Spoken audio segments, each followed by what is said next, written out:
memories in your subconsciousness. Great. Okay. Are your memories in your subconsciousness? Our memories are in subconscious, but they're also in conscious. So, what did you have for lunch today? I had butter tomato and roti and rice.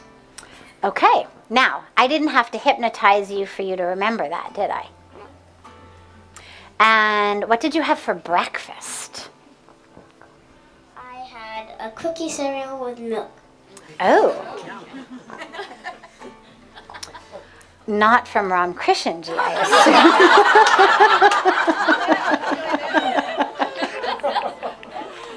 assume. You got that someplace else, no? Okay, so, point is, you remember. Those memories are in your conscious mind. If something is subconscious, it's below the surface, which would mean if something were in your subconscious, we would have to work to get to it. Maybe I would have to hypnotize you, or maybe we would have to go very deep into a meditation together. There's a lot of different techniques that would make you remember that, but it wouldn't be that easy. So memories, some of them are conscious. There's many, many, many questions I could ask you that you would remember immediately. Conscious memories. But then there's some memories that we don't remember consciously, but that sit in our subconscious. And those tend to be the sorts of memories from when we were very young, like your age or even younger. And when things happen in our lives that create the way we think.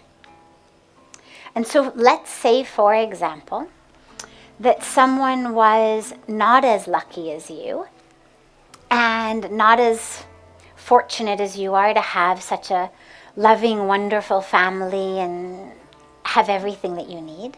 But let's say maybe someone, when they were your age, their parents were very mean and maybe they hit them. Maybe they hurt them very badly. And maybe they said very mean things to them. Now, you can't even imagine that because you have such wonderful parents. But sometimes, tragically, it does happen. Now, if that happens, at the time they remember it. But then, as life goes on, they stop remembering it because it's very painful. It hurts.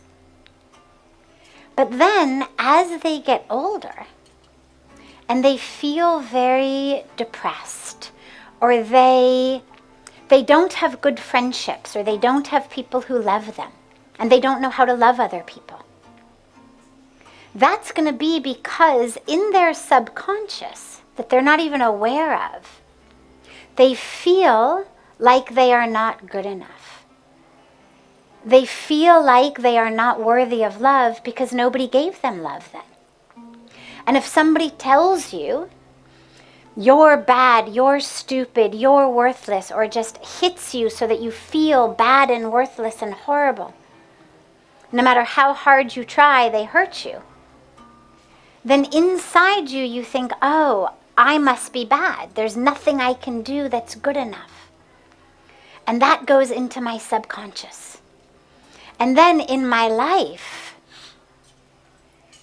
I keep living and acting like that because it's what I believe.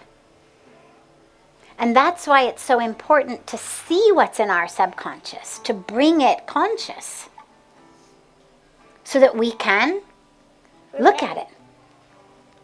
Or remember it. Or to remember it, exactly.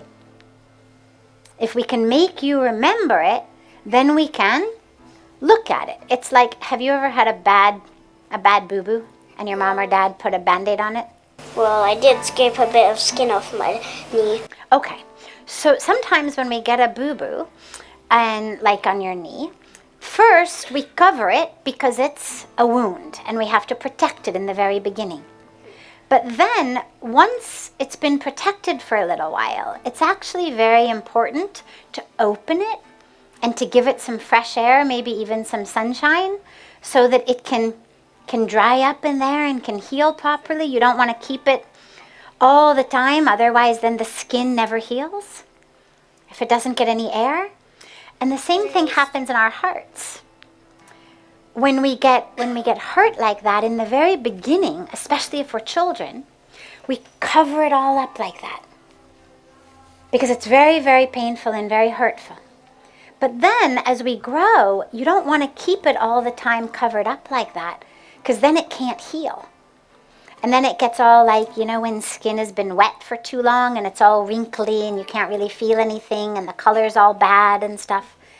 Then it becomes like that in our hearts. And so you want to open it up and give it air and give it light. And that's what we call remembering.